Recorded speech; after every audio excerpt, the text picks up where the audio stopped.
Day 426 of doing a LeetCode problem every day until I get a job.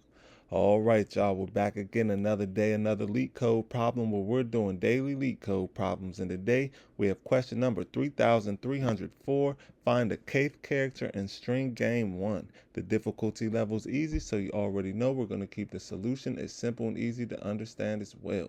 But before we get started, y'all, don't forget to like, comment, and subscribe. And if you need any new Apple AirPods, go ahead and check out that link in the description so you can get you some.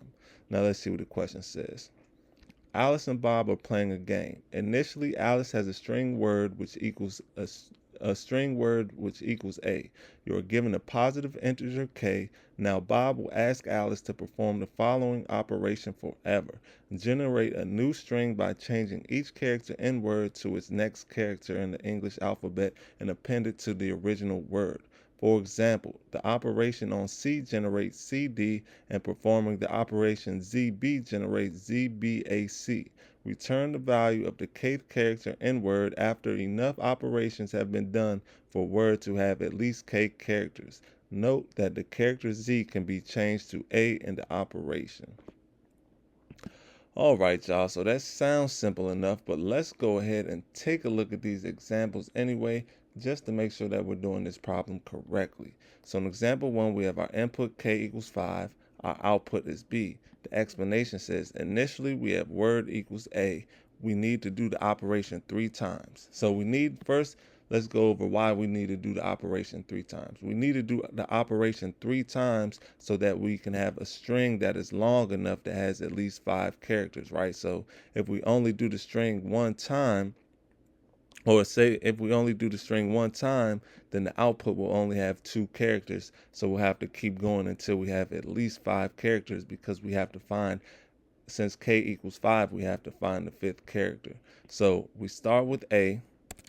They give us the input B, right? So B, after since once they give us B, then it becomes AB, or they give us A, then it becomes AB.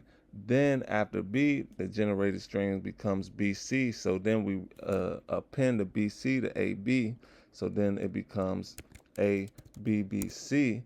So as you can see, because the C comes after B, that's why it's BC, and the B comes after A, so that's why we get this AB, because we're just appending it to the already made string that we have. So since B comes after A, we append the B to A, then we have AB.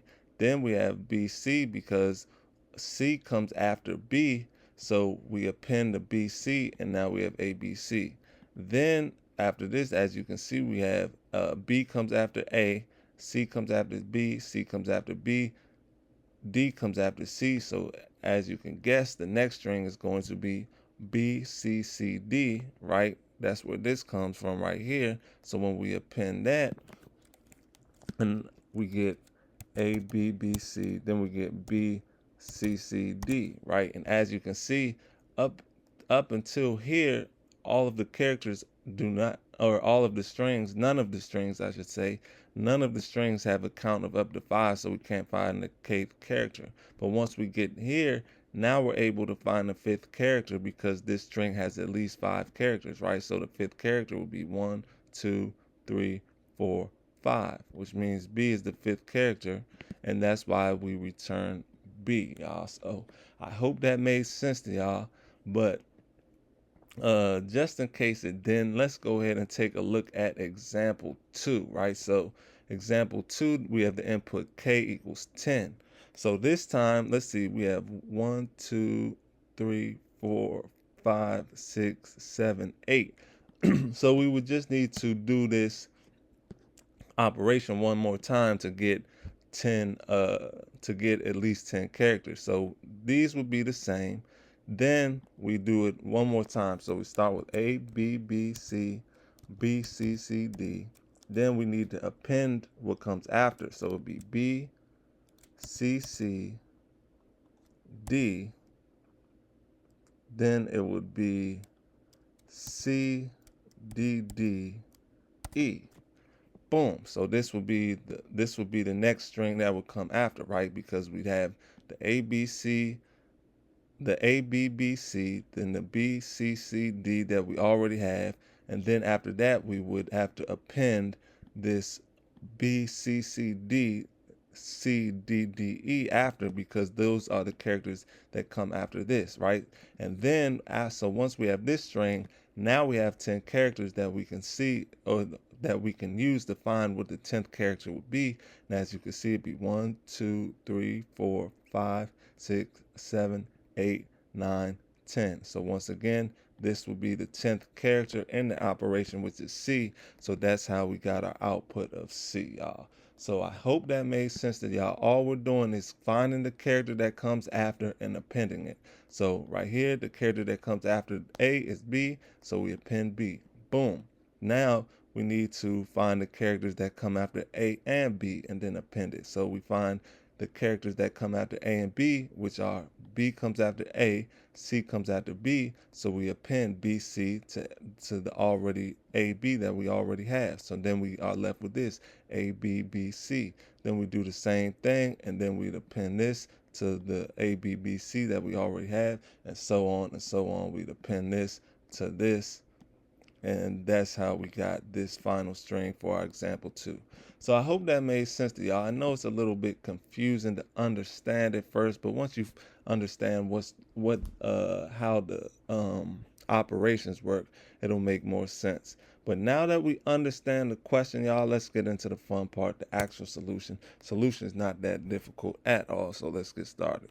Now, the first thing we're going to do is we're going to start with initializing the word containing a single letter or a single character, which will be A.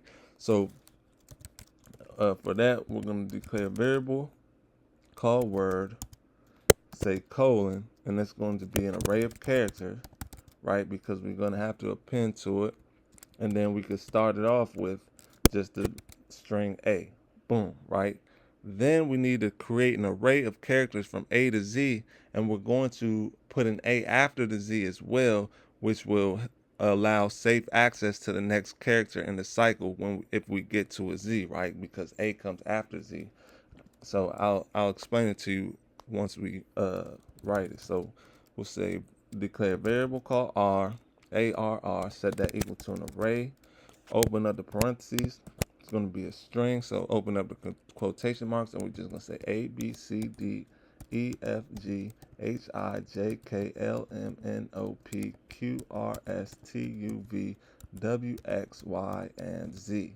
But we're going to put an A after Z just so we know that A comes after Z, right? Because right now it's A at the beginning and Z at the end.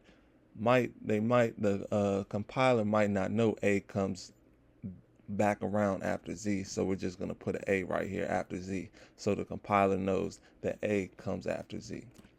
Boom.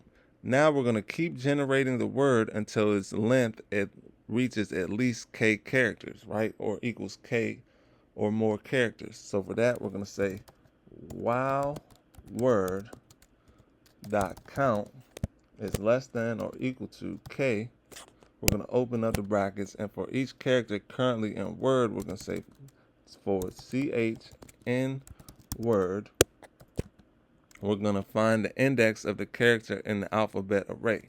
So we're going to say if let index equals arr dot first index, open up the parentheses, of colon CH, we're going to append the next character in the alphabet to word.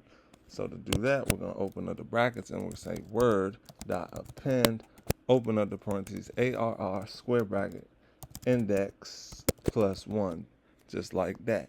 Now all we need to do is return the K character, and it's a 1-based index, so we're going to have to subtract 1 from K. So to do that, we're going to say return word, open up the square brackets, and we're going to say K minus 1, just like that. And that's all the code she wrote, y'all. So let's go ahead and give this a run. Make sure it runs properly. And it's accepted, y'all. First try, that's what I'm talking about. Now let's run it. Let's see. All right, y'all, it's accepted. So We got 5 milliseconds beats 57.14% of users. Not too bad. We can definitely get those numbers up, but right now we just want to have the skills to be able to solve the problem that is presented to us. And I feel like this is a good solution for that, y'all. It's easy to understand, and we'll be able to retain some type of knowledge from this solution so that we can use it on future solutions. So with that being said, I hope y'all learned something today, and I hope to see y'all here tomorrow for another day, another LeetCode problem. See y'all then.